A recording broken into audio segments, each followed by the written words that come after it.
My name is Cyrus Penn, and I was the auditor who broke the registry, though it would be truer to say that I am only the one who watched it break and could not look away.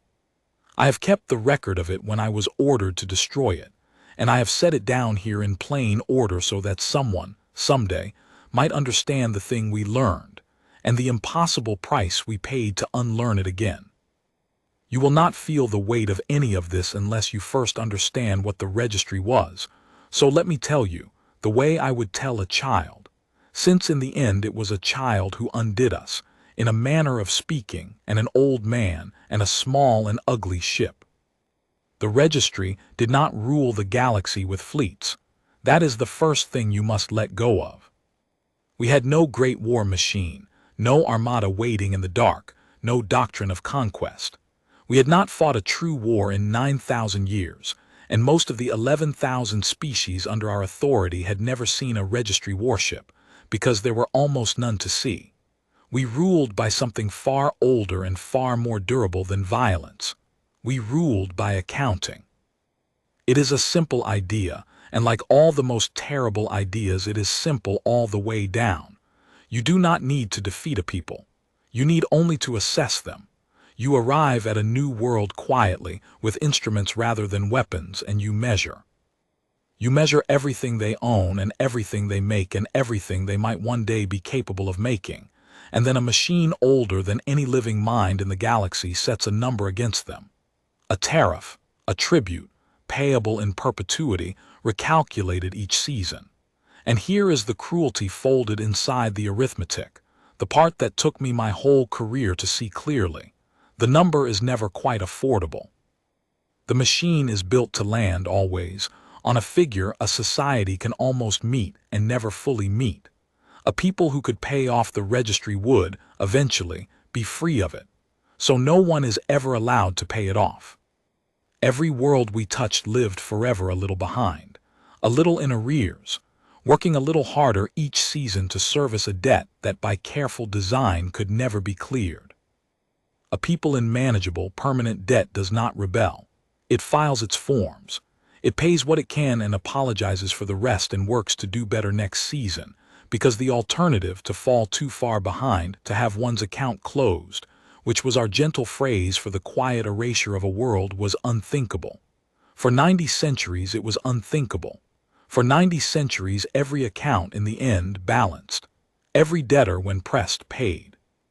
Every hostage taken as collateral against an unpaid sum was ransomed by his own people, every time, without fail, because every thinking species we had ever assessed shared a single trait that the entire structure of the registry rested upon, the way a great arch rests upon one keystone. We called it the shedding point. Every society we knew has a threshold past which it will let an individual go to protect the whole. When the cost of saving one becomes too great, the many shed the one. They grieve sometimes, they protest, but in the end they shed, because a society that will bankrupt itself to save a single member cannot survive, and so no society does it. The shedding point is not malice, it is mathematics. It is, we believed, a law of thinking life as fundamental and as universal as gravity. And the registry was simply the institution that had learned to lean its full weight against that law and let the law hold us up. For 9,000 years the law held. Then a field assessor of no particular distinction, a careful and unremarkable being named Gideon Frost, stopped a small and battered human freighter at a toll gate on the far frontier, and filed a tariff exactly as he had filed 1,000,000 tariffs before it. And the arch came down. Not all at once, not with any sound at all. But the way a thing comes down when the keystone is quietly removed, and everyone goes on standing beneath it for a little while before they understand that there is nothing left holding it up. I was the auditor they assigned to the file. I read every page of it. I have it still. Let me show you how it happened. The freighter was called the Margaret Ann, and Frost's first report on her ran to 4 lines.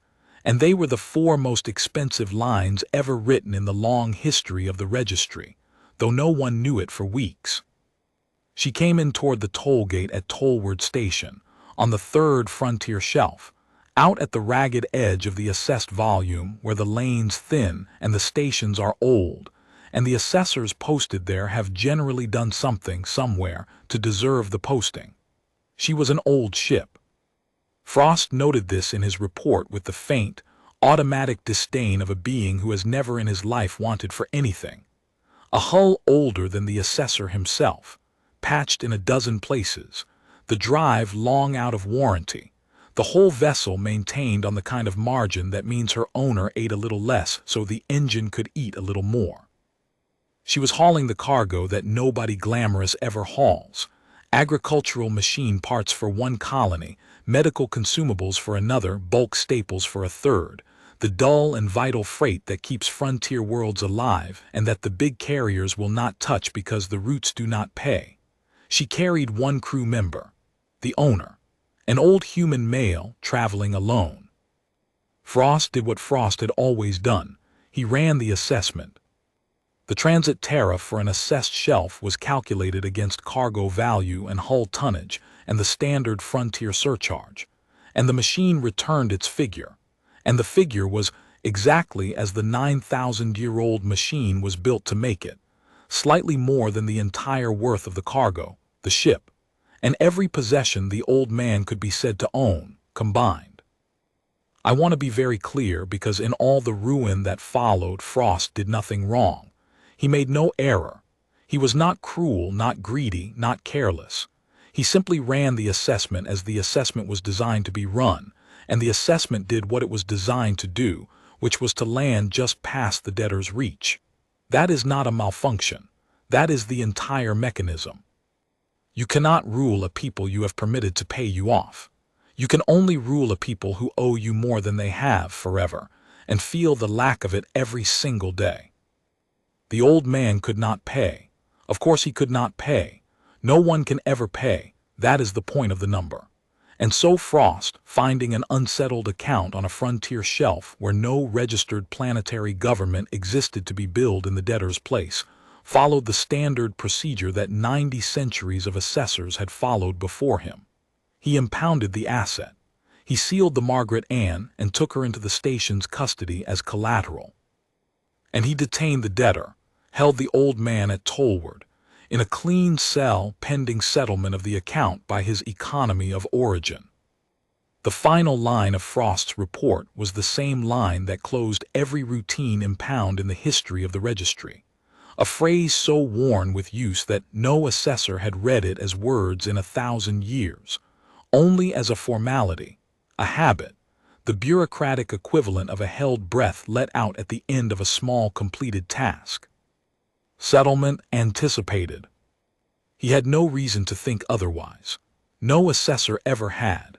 The debtor's people would come, as the debtor's people always came, and they would pay what could be paid and arrange terms for the rest, and the account would resume its slow, permanent imbalance, and the old man would go back to hauling his dull and vital cargo a little further behind than before. That was how it went. That was how it had always gone. The old man's people did come. That much Frost had right. It was everything after the word come that the registry had never once, in 9,000 years, had cause to imagine.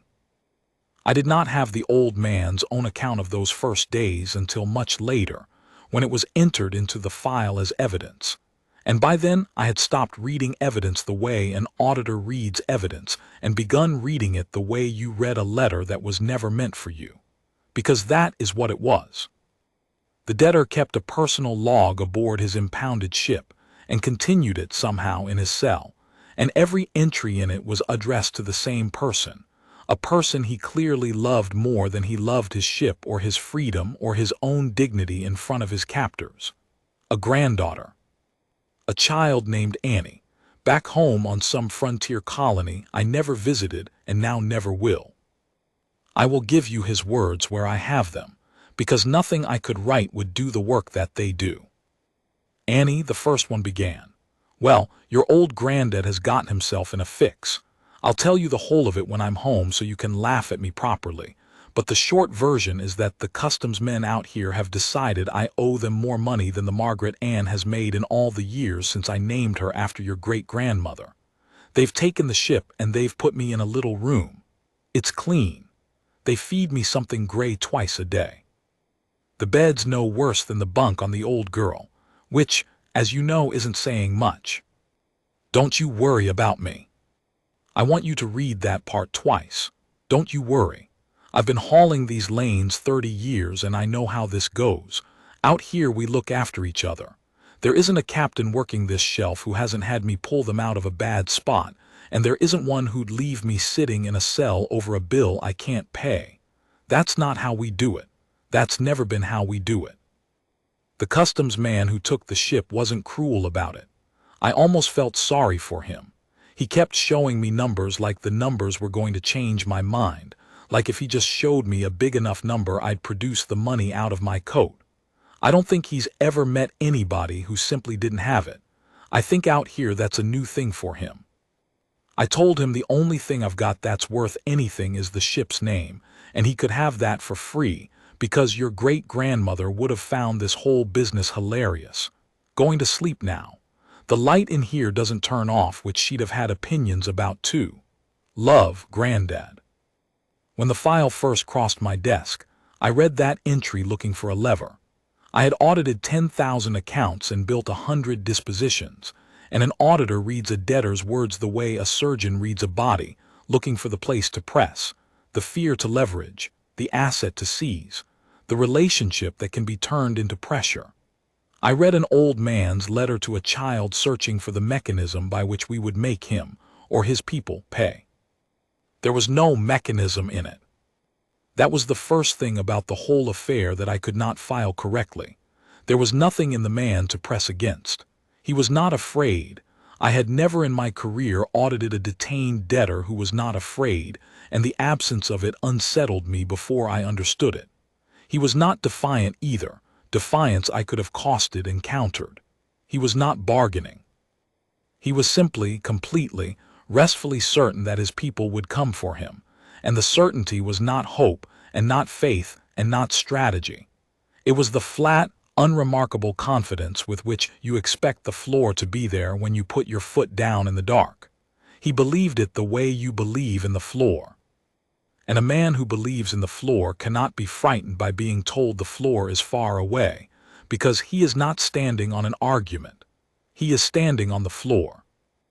I flagged the anomaly. Debtor exhibits no fear response, no settlement anxiety, and I moved on, because at that point it was one strange line in a routine impound, and I had other files. I did not understand that the absence of fear was not the anomaly to be flagged. The absence of fear was the diagnosis of the disease that was about to kill us, and I had written it down myself without knowing what I had written. The first true sign of what was happening did not come from the old man, or the cell, or from any report that a thinking being composed. It came from the ledger itself, which began, very quietly, to bleed. Tollward Station's automated revenue systems threw a variance notice at the close of the first week, a routine flag, the kind that crosses an auditor's desk 1,000 times a season and means nothing, the institutional equivalent of a stomach's small complaint. Transit volume through the station was down, not alarmingly, 11%. Inside the band of ordinary frontier fluctuation, the system noted, of interest but not of concern, requiring observation but not action. What the system could not do, because there was no field in which to do it, was say why. You must understand how little humanity weighed on the registry's scales at this point. They were new to the third shelf, a young economy clinging to the far edge of the assessed volume, classified provisionally as a minor frontier carrier of no strategic significance whatsoever. We barely saw them. To the regional accounts they were a rounding error, a smudge. But they had quietly become something the accounts did not measure, because the accounts measured value and not function, and the function the humans had drifted into was the one nobody else wanted. They hauled the capillary cargo. The machine parts and the medicines and the staples, between the small poor colonies that the big carriers found unprofitable to serve. They were the fine vessels that fed the frontier's furthest extremities, too small to register, too essential to lose, and nobody in the registry knew it, because nobody had ever needed to know it, because they had always simply been there, hauling, paying, falling a little further behind each season like everyone else. In the first week, every human ship working the third shelf changed course. There was no order. I cannot stress this enough, because it was the thing that broke the prefect's mind when she finally grasped it, and very nearly broke mine. There was no human government to issue an order. That was the whole of it, the thing we kept circling and could not absorb. There was only the network, the dense, informal, reputation-thick web of frontier haulers who all knew one another by the way they flew, who passed news across the open bands faster than any registry dispatch could move, who operated by a single unwritten rule that had nothing to do with law and everything to do with what they were underneath the law. And the news went out across that web the way such news always went out among people who look after their own. They've got Walter. Tolward's holding old Walter Briggs in a cage over a tariff he can't pay. And the human ships stopped coming to Tolward. Not in protest, they did not announce a boycott. They were not organized enough for a boycott and did not need to be. They simply would not run cargo through a station that was holding one of theirs. They diverted. They took the longer lanes, the costlier routes, the unprofitable detours, every single one of them, without conference or vote or coordination, because to do otherwise was unthinkable to them in precisely the way that defying the registry was supposed to be unthinkable to everyone, and was not to them unthinkable at all. 11%, the system said at the end of week 1. It did not know how to be afraid. By week 3, it would not be a percentage anymore. By week 6, there would be no clean number for it at all. But that first week it was only a small complaint, a flag, a thing of interest and not of concern, and it sat in a queue with 10,000 other flags, and the registry, which measured everything, went on not measuring the one thing that mattered, which was an old man's unshakable certainty about the floor. By the close of the second week, the old man had understood more than we had, sitting alone in his clean cell with the light that would not turn off. "Annie," he wrote, "something's happening and your granddad's having a quiet little laugh about it in here. The customs men have gotten nervous. I can tell. The gray food got better. There's a vegetable in it now, a real one. And the man who took the ship, Frost, his name is, he's come to see me twice this week, and both times he didn't have anything to say. He just looked at me like I was a sum that wasn't adding up. I've started to think that's exactly what I am to them. A sum that won't add up." I asked him the second time whether any ships had come through. He went very still and didn't answer, and that's how I knew. They've stopped coming, haven't they? The whole shelf. Every captain I ever shared a lane with just turning around and going the long way rather than dock at a station that's got me locked up. I want to tell you I'm surprised, Annie, but I'm not. And I want you to learn this from your granddad while you're still young enough to take it all the way in. Don't ever be the kind of person who's surprised when their people show up. Be the kind who'd be surprised if they didn't. There's a whole way of living folded up in that one difference, and the customs men out here have never learned it, and I think it's about to cost them more than they have the imagination to fear. They keep trying to find out who they should bill. They keep asking me who's in charge of us. I keep telling them the truth, which is nobody, and they keep getting more frightened every time I say it, and I didn't understand why at first, but I'm starting to. They built a machine for catching fish, Annie. And they've gone and caught the water. Love, Granddad. I did not have those words in week 2. If I had read they built a machine for catching fish and caught the water when it was written, instead of long after it ceased to matter, the file might have been smaller, and the cost might have been less, and a great many things that happened afterward might not have happened. But the old man kept his log to himself, in the privacy of a cell he did not know was being recorded, and the registry, which could assess the value of his ship down to the last gram of its patched and aging hull, never once thought to assess the inside of his mind. That was always our blindness, from the very first world we ever measured. We could weigh everything a person had. We never learned to weigh what a person was.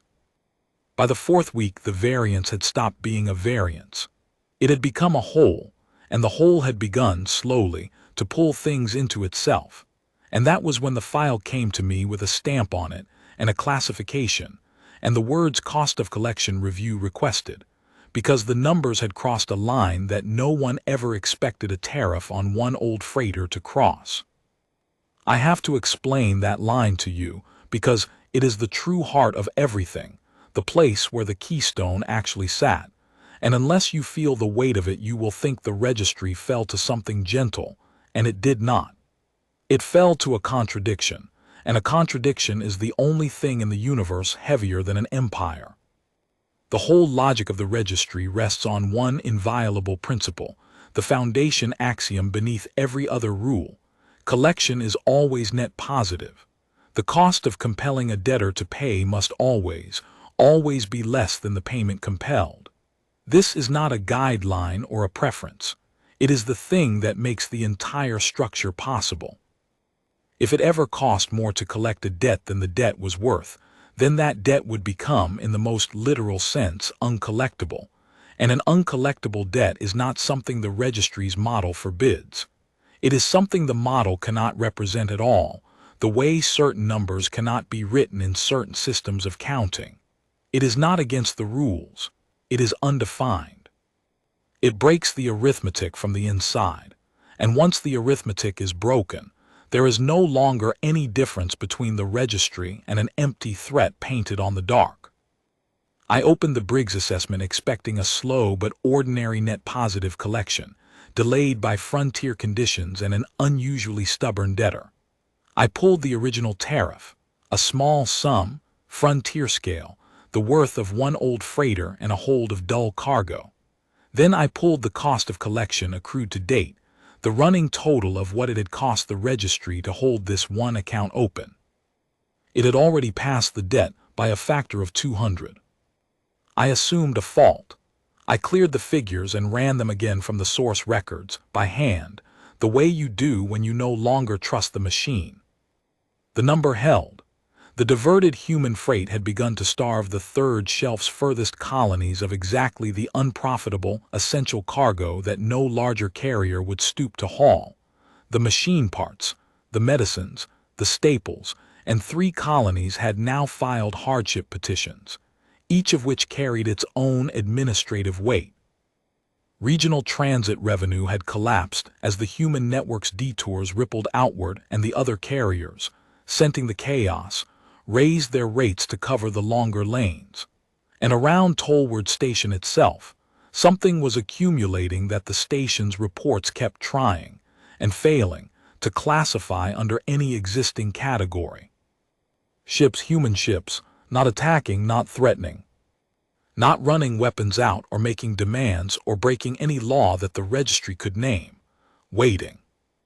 They had begun arriving in the 3rd week, first 2, then 5, then a dozen, then more than the station logs troubled to count. Battered freighters, every one of them, the working ships of working people, drives idling, holds full of cargo they were refusing to deliver anywhere as long as it meant leaving.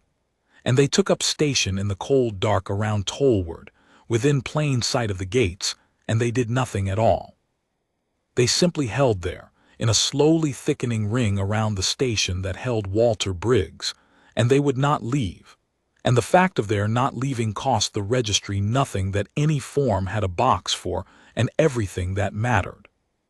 I sat with the cost of collection figure for a long time, longer than I have ever sat with a number. And then I did the thing an auditor is trained from his first season never to do. I stopped looking at the number and I started looking at the people who had produced it. I requested the debtor's personal log, entered as evidence. I read an old man's letters to a child, and somewhere in the reading of them, for the first time in my long and ledgered life, I became afraid of an account. I set out after that to answer what I believed was a simple question, the question any competent auditor would ask. Why will the humans not shed this debtor? Every species sheds. The shedding point was the keystone, the universal law, the thing the whole arch leaned on.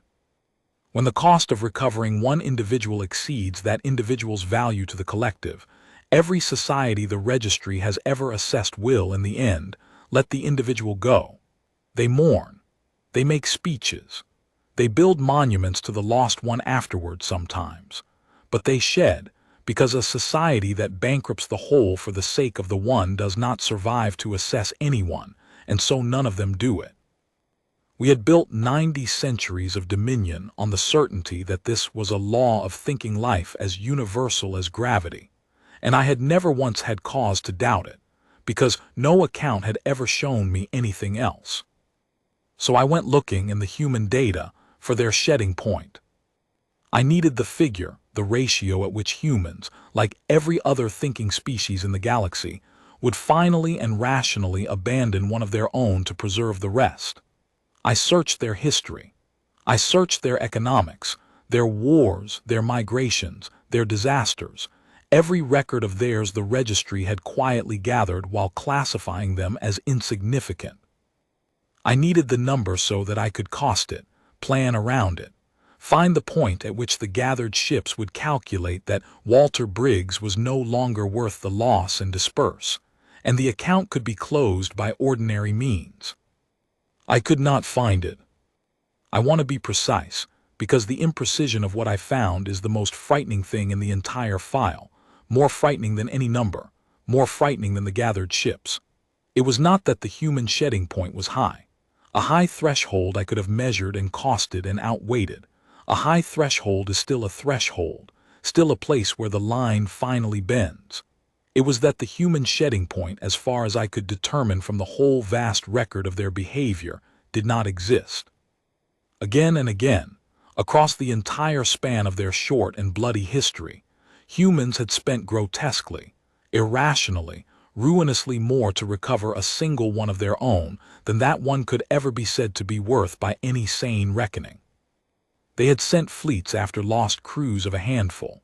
They had spent fortunes and years searching for single missing persons with no rational hope of return. They had, as a species, over and over, in every era and on every scale, chosen to absorb unlimited loss rather than file a living person under the heading of acceptable. And this was the part that I read 3 times alone in the dark of my office, because I could not make it sit still in my mind. They did not experience this as sacrifice or heroism or even as a choice. They experienced it as obvious, as the plainest thing in the world, as the floor being there when you put your foot down. I wrote the finding in the plainest words I had, and they were, though I did not know it as my hand moved, the words that ended the registry's 9,000 years. The human economy, I wrote, has no shedding point. Their loyalty to the individual is, for the purposes of accounting, infinite. An infinite quantity cannot be entered into the ledger. Therefore, the cost of compelling any human to pay any debt, in any case where that human's people choose to recover him, is also infinite. Therefore, humanity cannot be assessed. Therefore, humanity cannot be ruled by debt at all. And I made myself write the last part, because an auditor who flinches from his own conclusion is worse than useless. If this finding becomes known to the 11,000 species who can be ruled by debt, all of whom have been taught for 90 centuries that the shedding point is a law of nature, then they will learn that it is not a law. It is only a habit, and a habit, unlike a law, can be broken. We did not tax the wrong ship, I wrote. We taxed the wrong species, and the cost of the error is not the unpaid tariff. The cost of the error is the entire premise of the registry. I sent it sealed to the prefect of the outer accounts, and I waited, and I hoped, with a fervor that surprised me, that she would read it and tell me I had lost my reason. She did not. She understood it faster than I had, and what she chose to do about it is the last and the worst thing in the file, and I will come to it. But first there is the old man in his cell, on the night the dark outside his window filled with running lights. Annie, he wrote, in the 6th week, I can see them out the little window now.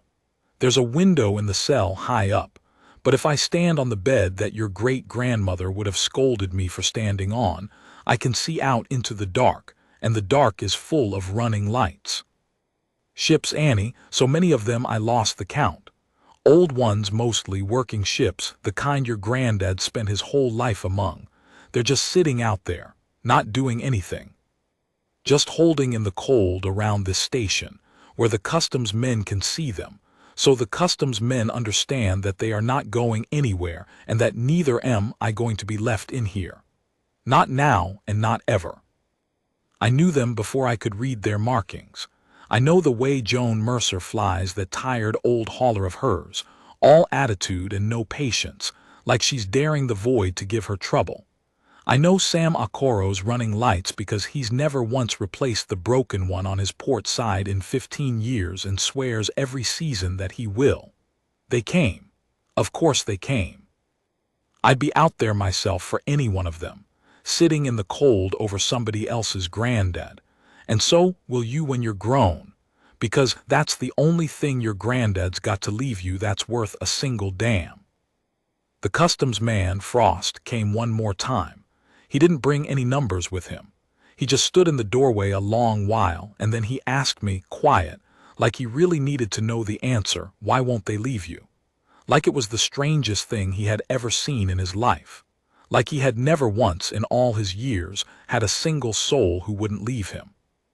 I felt so sorry for him, Annie, that I could hardly get the words out. Imagine it. Imagine living your whole life inside a machine that big, that old, that sure of itself, and never once having anybody who'd sit in the cold for you. I told him the truth. I said, because I'm one of theirs and they're one of mine, and that's the whole of it, and there's no number you can put on it because it was never a number to begin with. He went away and he didn't come back, and this morning the door was open. I'm coming home, Annie, put the kettle on. Love, Granddad. The prefect's disposition was the shortest thing in the entire file, and it is the thing I have turned over in my mind every single day since. Her name was Lydia Thorne, and she was not a cruel being, and that mattered in the end, less than I once believed it would. She did not order the cell held. She did not order the gathered ships destroyed, though she had the authority to do it, and though it was, by the old logic, the obvious move and very nearly the only one the registry's history offered. Close the account, erase the debtor, erase the witnesses, restore the natural order through a single overwhelming application of the force that the registry kept in reserve precisely so it would never have to be used. She ran that option fully before she set it aside. The direct cost of it was ruinous, more than the third shelf would earn in a generation. But the direct cost was not what stopped her, and she was clear-eyed enough to know it. What stopped her was that destroying them would have made the Briggs assessment visible. To close the account by force would have been to announce, to a watching galaxy, that there existed a species the registry could not assess, and that the registry had been driven to murder its way out of the contradiction rather than admit it. 11,000 careful, indebted, season-by-season species would have seen it, and they would have asked the one question that must never, ever be asked aloud anywhere within the assessed volume. If the humans have no shedding point, then where is ours exactly? And who told us we had one? And what would happen precisely if we simply declined to shed? So the prefect did the only thing the ledger still permitted, and it was a surrender so quiet and so total that I do not believe the humans ever knew a war had been fought, let alone lost. She made the debt disappear. Not by forgiving it. Forgiveness would have admitted the debt was real and the model had failed to collect it, and that admission was itself the contagion. She did something colder and far more final.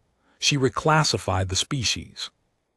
With a single administrative instrument, she lifted the human economy out of the schedule of assessed peoples entirely and entered it under a heading that had not been used in 9,000 years, a category built for phenomena rather than for nations, for things that are observed but never billed. Unaccessible. She ordered the Margaret Ann released, her hold restored, the debtor freed. She sealed the case file under the highest classification the registry possessed, the one reserved for things whose mere existence is a danger to the order. and she issued one standing instruction to every assessor on every frontier shelf where humans might ever be encountered, an instruction that remained in force long after, that for all I know remains in force still. Do not assess the humans. Do not bill them, detain them, impound them, or enter them into any account whatsoever. Should a human vessel transit an assessed shelf, it transits free. Should any assessor find himself holding a human debtor, the correct and only disposition is to release the debtor at once and to file no record of it. The humans are not to be taxed. The humans are not to be touched. The reason is sealed above your clearance. It is enough that you obey. That is how the war ended, the war that was never declared and never fought and never named. There was an old man in a clean cell who never once raised his voice. There were a few dozen battered freighters holding silent in the cold.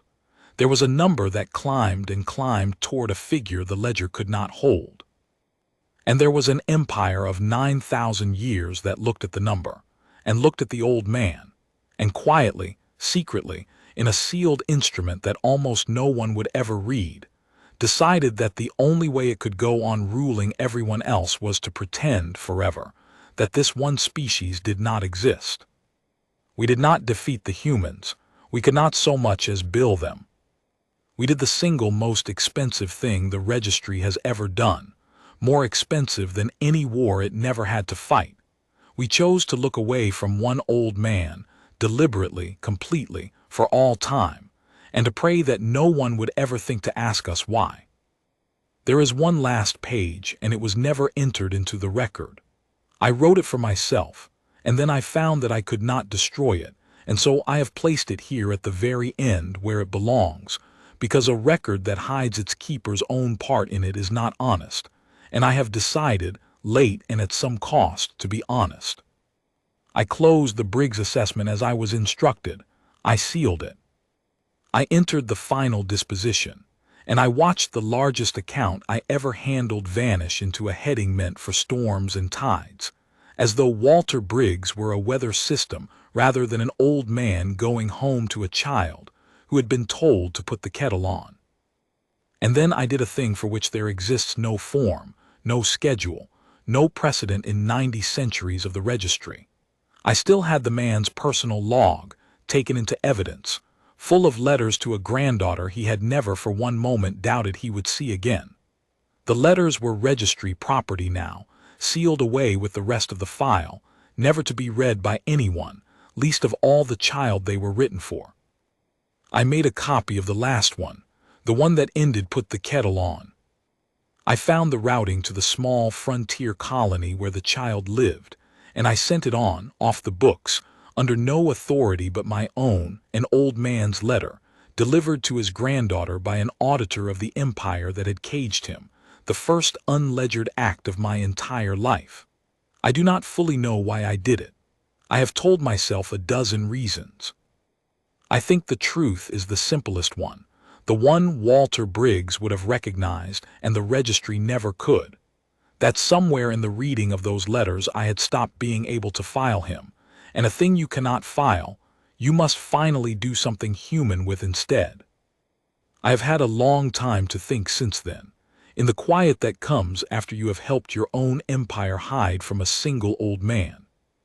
And this is the whole of what I have learned, and I will set it down plainly, because it cost more than anything I know of to learn it twice. There are accounts that do not balance. There are debts that were never meant to be collected.